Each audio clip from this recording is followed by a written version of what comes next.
lo que Jesús tuvo que enfrentar, y se le ha llamado siempre las 7 palabras. Son 7 palabras en las cuales Jesús tuvo que responder, y lo hizo bastante bien, como lo vamos a ver.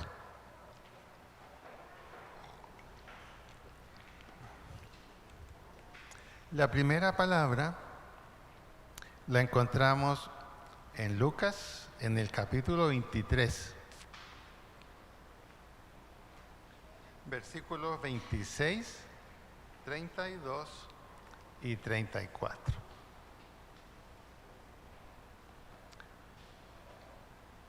Lo importante es que solo tomen nota de esto para que después, cuando ustedes quieran volver a leerlo, entonces lo pueden tener. Estamos Lucas capítulo 23, versículos 26, 32 y 34. Entonces, cuando quieran volver a leerlo, simplemente buscan esos números, esa parte. Este Lucas 23 es una parte de la Biblia muy importante. Ocupa 2 páginas y tiene mucho que decir del principio de las 7 palabras. Aquí encontramos, por ejemplo, cómo fue el comportamiento del Sanedrín con Jesús. El Sanedrín estaba compuesto por judíos, no por personas que no creían. Y fue interesante que fue invitado Jesús a una reunión del Sanedrín. Pero ¿para qué era esa reunión? Para que él dijera qué pensaba de lo que estaba por suceder. Ya habían algunas noticias acerca de lo que iba a suceder con Jesús. Y Jesús dice lo siguiente. Estamos en el 23. Jesús dijo a los principales sacerdotes, a los jefes de la guardia del templo y a los ancianos que habían venido contra él: como contra un ladrón habéis salido con espada y palos. Habiendo estado con vosotros cada día en el templo, no extendisteis las manos contra mí, mas esta es vuestra hora y la potestad de las tinieblas ha dicho algo. En los versículos 54, ahí mismo al 62, para que lo recuerden, anoten, versículo 64, 62, está la famosa parte que nos habla de la negación de Pedro. Esos versículos van a hablar todo lo que sufrió Pedro. 63 al 66, ahí mismo, estamos en el 23. 23, no tengo el 22 aquí. 23.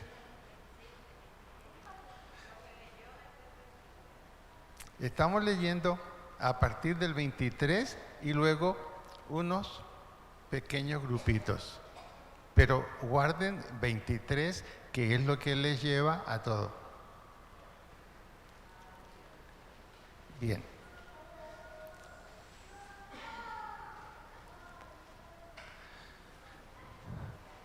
Este capítulo bastante grande nos va a hablar de lo siguiente. Jesús entregado a Poncio Pilato. Jesús ante Herodes. Lo que sucedió allí. Finalmente, Herodes y Poncio Pilato se hicieron amigos. Y resulta que ellos declararon que no tenían nada que decir en cuanto a Jesús. Más bien estaban dispuestos a acabar con Barrabás. Pero los mismos judíos defendieron a Barrabás y pidieron que el que era bueno y santo pagara por todos. Y así sucedió. Aquí nos vamos a encontrar con la primera palabra de Jesús. Comenzamos a leer el 26, no cambiamos el 23 todavía. Aquí se nos habla el rey sobre una cruz, cómo fue crucificado Jesús. Y dice, y llevándole a Jesús, tomaron a cierto Simón de Cirene, que venía del campo, y le pusieron en sus hombros la cruz para que la llevase tras de Jesús. Jesús ya no podía más con la cruz. Entonces pusieron ese hombre para ayudarle a llevar la cruz. Y le seguía gran multitud del pueblo y de mujeres que lloraban y hacían lamentación por él. Pero Jesús, vuelto hacia ellas, les dijo, hijas de Jerusalén, no lloréis por mí, llorad por vosotros mismas y por vuestros hijos.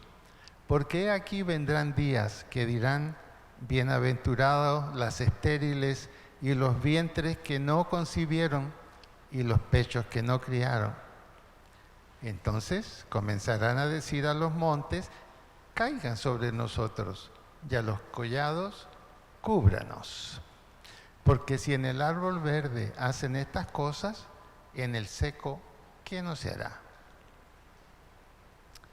Llevaban también a 2 malhechores que iban a ser crucificados junto con Jesús. Y cuando llegaron al lugar llamado de la Calavera, le crucificaron allí. Y los malhechores, uno a la derecha y otro a la izquierda. Y aquí está la primera palabra de esta tarde. Y Jesús decía, Padre, perdónalos porque no saben lo que hacen. Es decir, frente al sufrimiento, ¿qué está haciendo Jesús? Pidiendo que Dios les perdone. Perdónalos, Señor. No saben lo que hacen. Siguieron caminando y llegaron al lugar llamado de la Calavera. Le crucificaron allí, delante de burlas y golpes. Y los malhechores, uno a la derecha y otro a la izquierda. Y Jesús volvía a repetir, Padre, perdónalos porque no saben lo que hacen. Y repartieron entre él sus vestidos, echando suertes. Y el pueblo estaba mirando. Y aún los gobernantes se burlaban de él, diciendo, a otro salvó. Sálvese a sí mismo, si este es el Cristo, el escogido de Dios. Los soldados también le escarnecían, acercándose y presentándole vinagre, diciéndole, si tú eres rey de los judíos, sálvate a ti mismo. Había también sobre los crucificados un título escrito con letras griegas, latinas y hebreas, y decía, este es el rey de los judíos.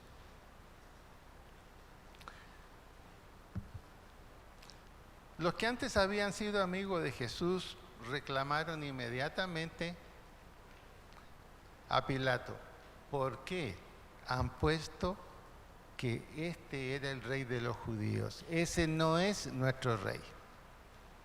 ¿Y qué dijo Pilato? Lo que he escrito, escrito está. Y se deja así. Y así quedó en la cruz.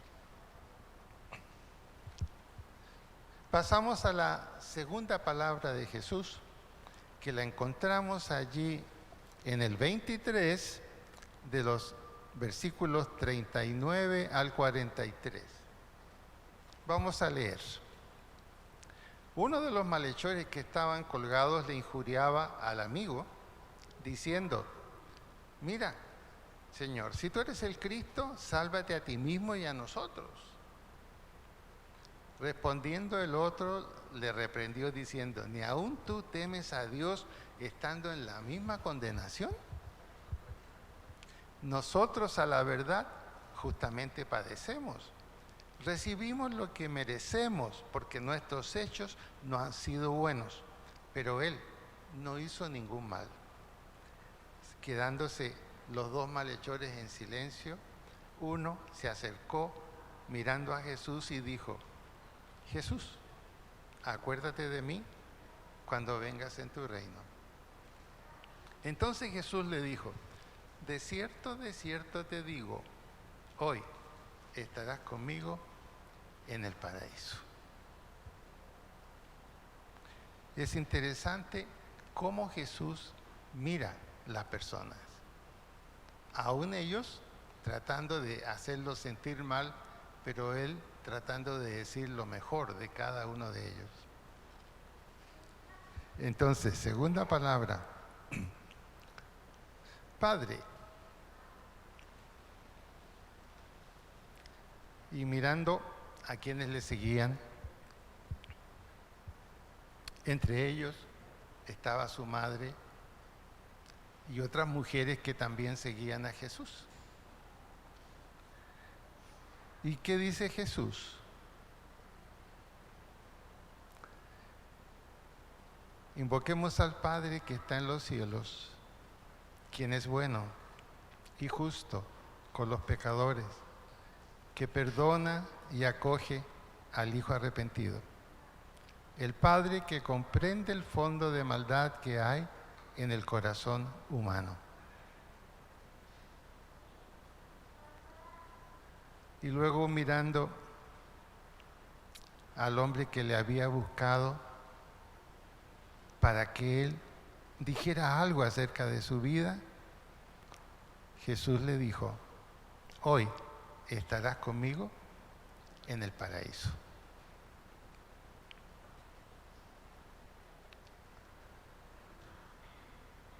Entramos a la tercera palabra. Estas palabras son tiernas y conmovedoras, como ustedes pueden ver. Están para hacer algo positivo por el alma, porque el corazón de las personas que la escuchan en momentos tan difíciles se llena de esperanza. El Señor entra en esta alma pecadora, la que pidió ser aceptado. Con el poder de su gracia fue aceptado, pero fue un ruego humilde, deseando recibir una solemne promesa. Hoy estarás conmigo en el paraíso. La tercera palabra. Esta es una palabra triste. Jesús saca su mirada ya de otras personas y mira a su madre directamente. Y a ella le dice con cariño: mujer, he aquí tu hijo. Luego dijo al discípulo que les acompañaba, un jovencito llamado Juan: hijo, he ahí tu madre. Y a partir de ese momento el discípulo la recibió en su casa. Y esto está sucediendo a las alturas del Gólgota. La cruz ha avanzado bastante hacia su final. Llega ya una tarde oscura y silenciosa. Estamos de alguna manera ante la agonía de Jesús. Sus cosas queridas, su madre, estaban despidiéndose de él y él despidiéndose de ellas. Por eso podemos llamarle, este es el momento de la agonía de Jesús. El hijo no olvida a su madre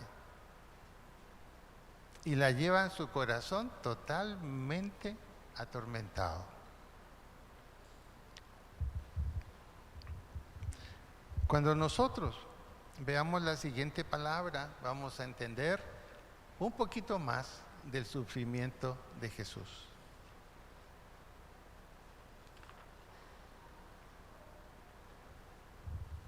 Jesús está en una creciente y constante dolor. Son horas de larga agonía frente a una multitud que le agravia y le grita: baja de la cruz si eres hijo de Dios. Al lado de la cruz, callada y valiente, está María, observando, mirando a sus hijos, sabiendo y sintiendo que no lo va a ver más. Así lo siente ella. Y no se ha movido de su lugar donde estaba.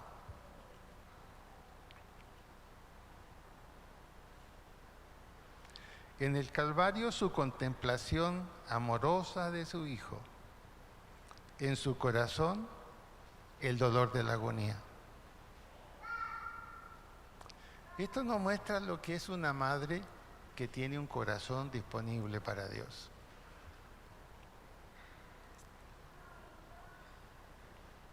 Aún resuenan las palabras misericordiosas que habían sido dirigidas a uno de los ajusticiados. Aún resuenan esas palabras.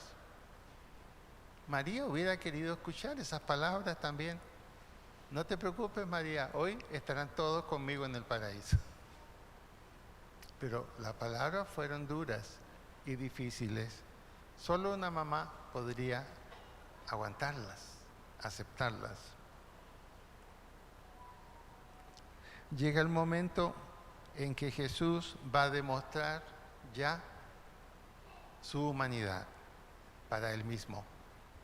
Ha soportado bastante castigo y sin embargo fuertemente ha salido adelante. Pero llegó el momento de la debilidad. Entramos en la cuarta palabra. Dios mío, ¿por qué me has abandonado? Son palabras difíciles de entender. ¿Por qué? Jesús, el Hijo de Dios, diciéndole a su Padre, Dios mío, ¿por qué me has abandonado? ¿Por qué no has levantado tus manos hacia mí? ¿O ni siquiera me has hablado? ¿Por qué me has abandonado? Y clamando a gran voz, dijo lo siguiente, Jesús, Eloí, Eloí, lama sabactani, Dios mío, ¿por qué me has desamparado? Son las palabras de un hijo que se siente absolutamente abandonado y solo. En ese momento no se está recordando de su mamá, del discípulo que también está tomando parte. Siente una pena violenta en su corazón de que su padre definitivamente no está en esos momentos.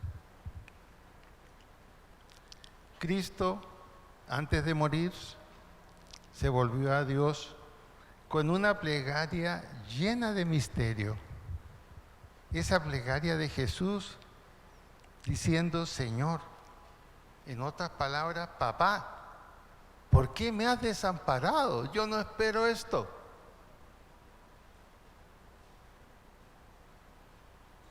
Es una plegaria llena de misterios que no tiene explicación, ni tuvo mayor explicación. Jesús es Dios y hombre. En el madero de la cruz, Él revelaba su humanidad. Y esa humanidad se lamentó. Y esa humanidad lloró y gritó, ¿por qué me han dejado solo? La cruz revelaba entonces la humanidad de Jesús al ser de madera y allí estar Él. Y era el hombre de dolores. Y era el hombre de dolores. Y sufría. Pareciendo que no habían palabras para que Él se sintiera mejor.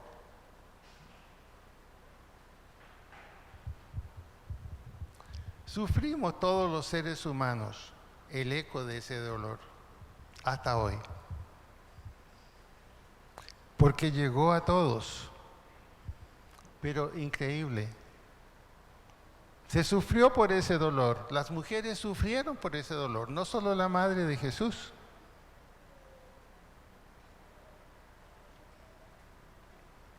Sin embargo,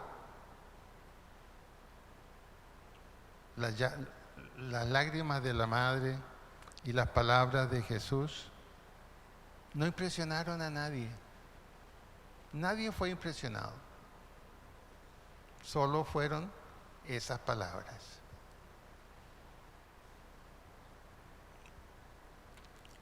Sin embargo, algunos dijeron: caiga sobre nosotros su sangre y a nuestros hijos. Aclaremos en silencio este abandono de Cristo ante la cruz. Cruz ya estaba en la cruz junto con todos los demás, y ya se había alejado su madre, se había alejado también el muchacho que había sido reconocido en ese momento como hijo para la mamá de Jesús. Sin embargo, entonces vino la verdad de Jesús. Tenemos la quinta palabra. Lentamente y con una voz muy delgada, dijo: tengo sed.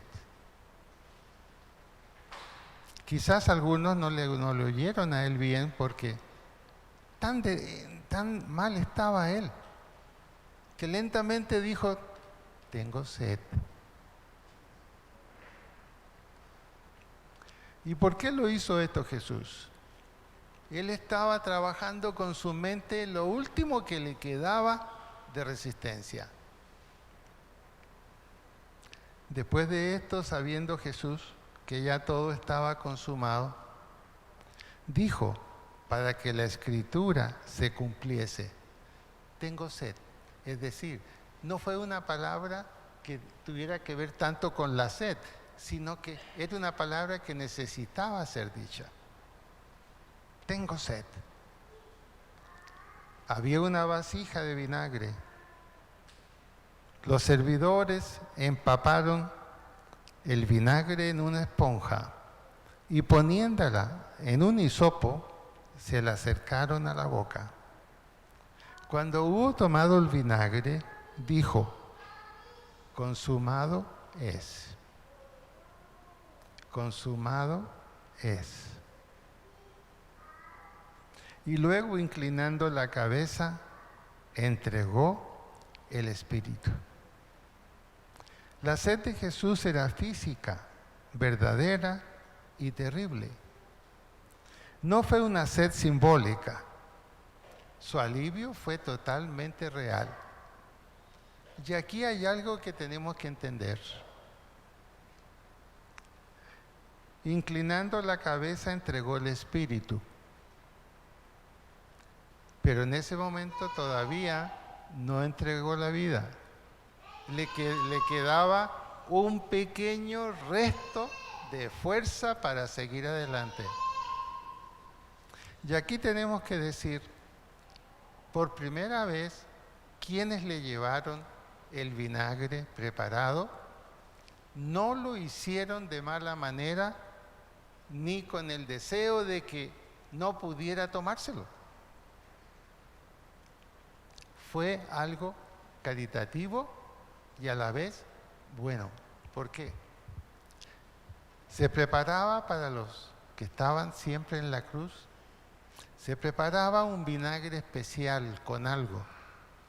Y ese vinagre ayudaba a levantar un poco los dolores que se sentían y a la vez de calmar la sed. Por eso que Jesús lo tomó. Entonces, ¿qué sucede? Cuando dice aquí, inclinando la cabeza, entregó el Espíritu, más bien quiere decir sus últimas fuerzas. Sus últimas fuerzas. No estaba muerto. No estaba muerto todavía.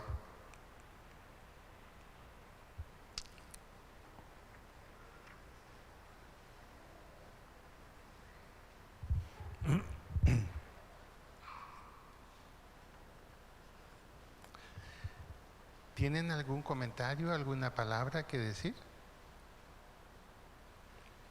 ¿Alguna palabra?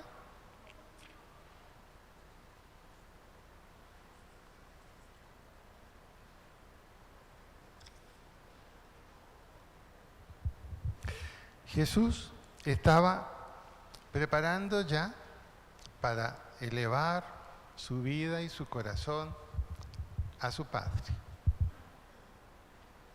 Ha cumplido con todo lo que tenía que cumplir. Su madre tenía quien la iba a cuidar.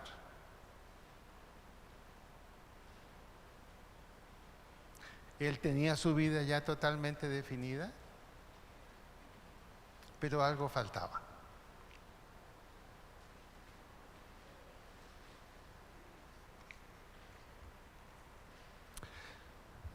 La última palabra nos dice lo siguiente: todo está cumplido. Todo está cumplido. Esa es la séptima palabra. La pueden encontrar también para ver más. Juan, capítulo 19 y versículo 30. Todo está cumplido. E inmediatamente tenemos la séptima palabra. Jesús está aparentemente muerto. Su cabeza baja, ya no habla, no dice nada, y allí está. Sin embargo, la séptima palabra de Lucas 23, 46 dice lo siguiente: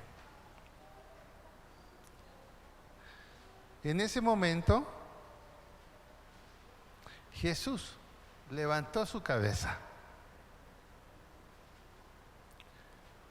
y, tratando de levantarse para decir algo, levantó sus manos y dijo lo siguiente: Padre, en tus manos pongo mi espíritu. Y murió. Y fue llevado ya al Señor. Esas son las dos situaciones que vemos en Jesús. Primero, donde aparentemente parece que Él ha muerto, dice, y puso la cabeza en tal parte y tomó el vinagre y todo. Pero eso fue solamente el perder ya la fuerza. Perdió la fuerza que tenía, ya no tenía más fuerza. Y parece que Él decidió reunir su última fuerza para ese grito que conmocionó a toda la gente que estaban allí. Padre, en tus manos pongo mi espíritu. ¿Por qué lo hizo de esa manera? ¿Sería que a lo mejor estaba molesto porque Dios no le había contestado? ¿Cuál sería la razón?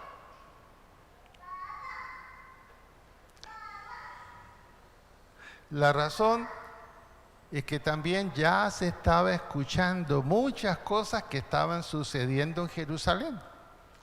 Y seguramente algunas llegaron a los oídos de Jesús. Por ejemplo, a la hora sexta hubo tinieblas sobre toda la tierra. Hasta la hora novena. El sol se oscureció. El velo del templo se rasgó por la mitad y en su caída lesionó y mató a varios. Entonces Jesús, clamando a gran voz y habiendo conocido todo eso que estaba sucediendo, se dio cuenta que su padre estaba haciendo lo mejor y que estaba brindando castigo. Eso motivó a ese último grito de él, un grito de triunfo, es un grito de victoria. Padre, ahora me voy porque todo ha sido cumplido, todo ha sido hecho y te bendigo y te doy gracias.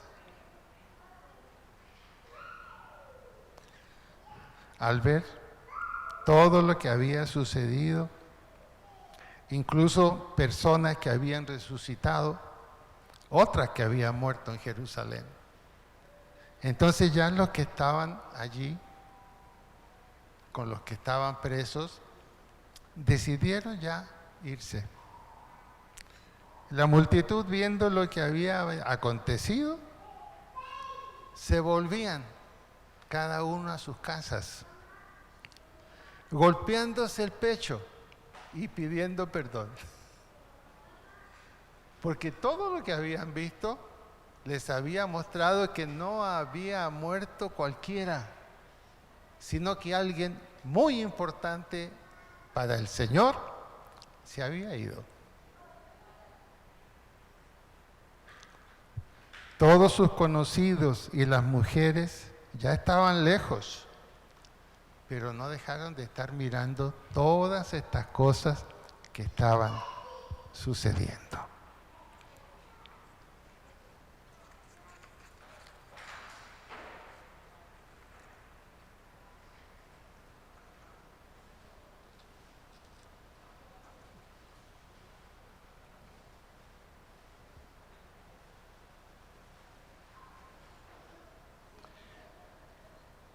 Otra cosa que también pasó con Jesús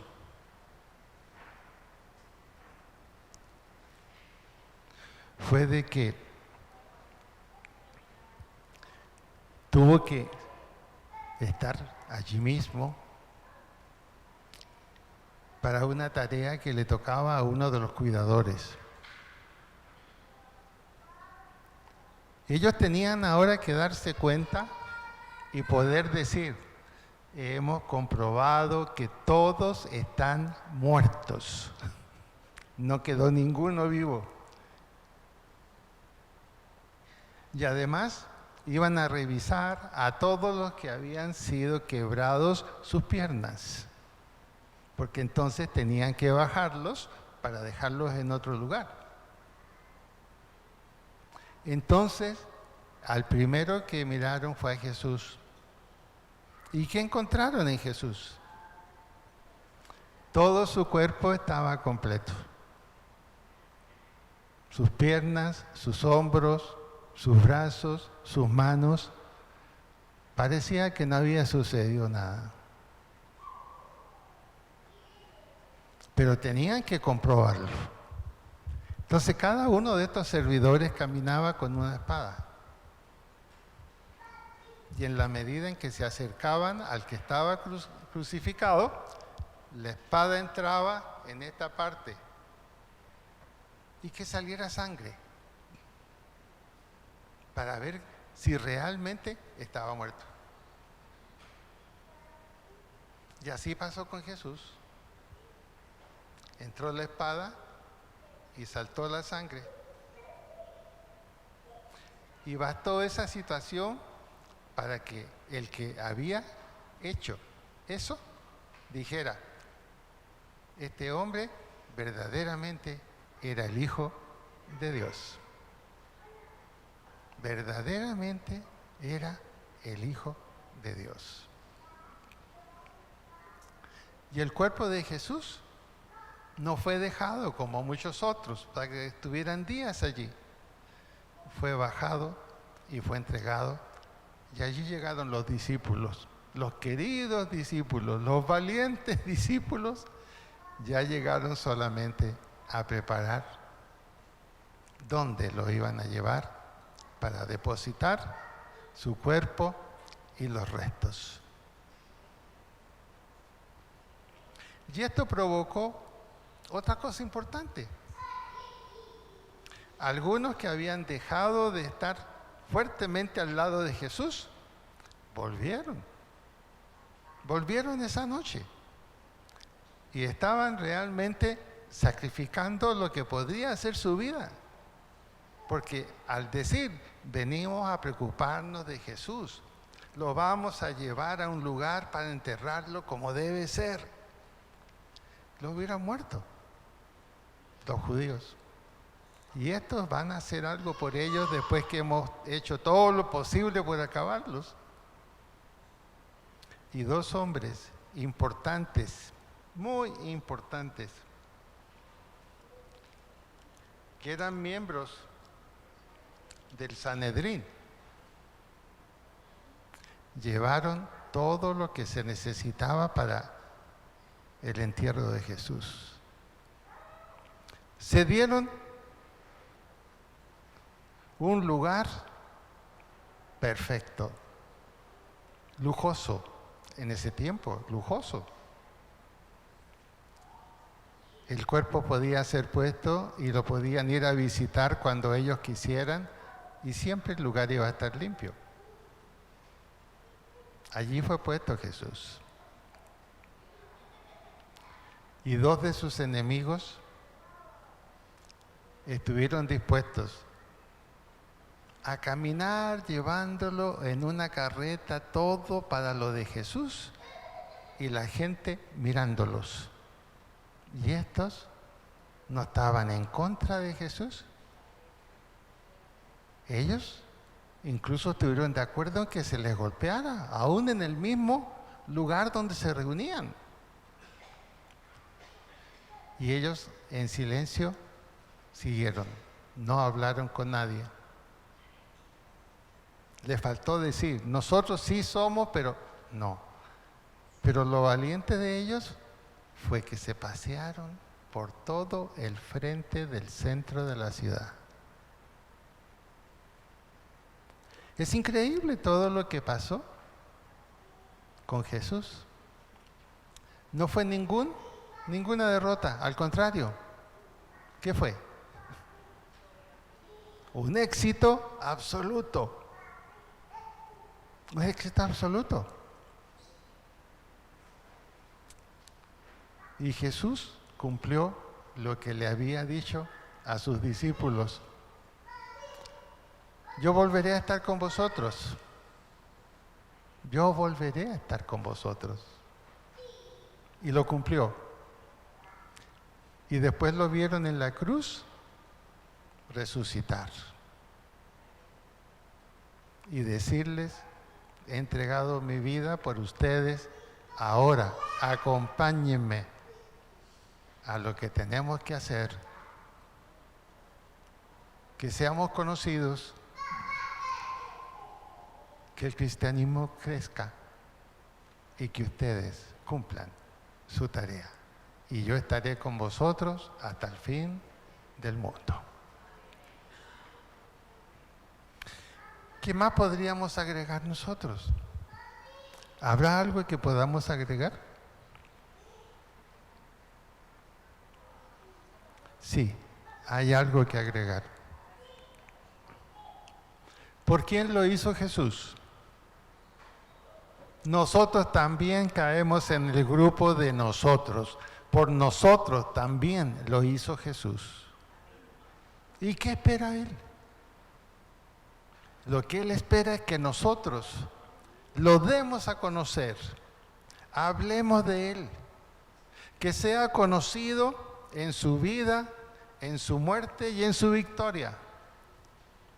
Y que podamos proclamar con nuestra propia vida que Jesús es suficiente para todas nuestras necesidades. Si aún medio muerto, se preocupó de su madre y llevó a un muchacho que trabajaba con él, que estaba recién comenzando en la vida cristiana, y le dice, ahí tu madre, tú la vas a cuidar en mi nombre. No dejó nada suelto, al contrario. Es la muerte de un Dios, no es la muerte de un hombre común y corriente. Es la muerte de un Dios, y ese Dios está habitando en nuestros corazones, y usted siéntalo hoy. Y si no lo ha sentido como tiene que sentirlo y comunicarlo, dispóngase a hacerlo. Yo también lo quiero hacer. Y veremos la gloria de Dios.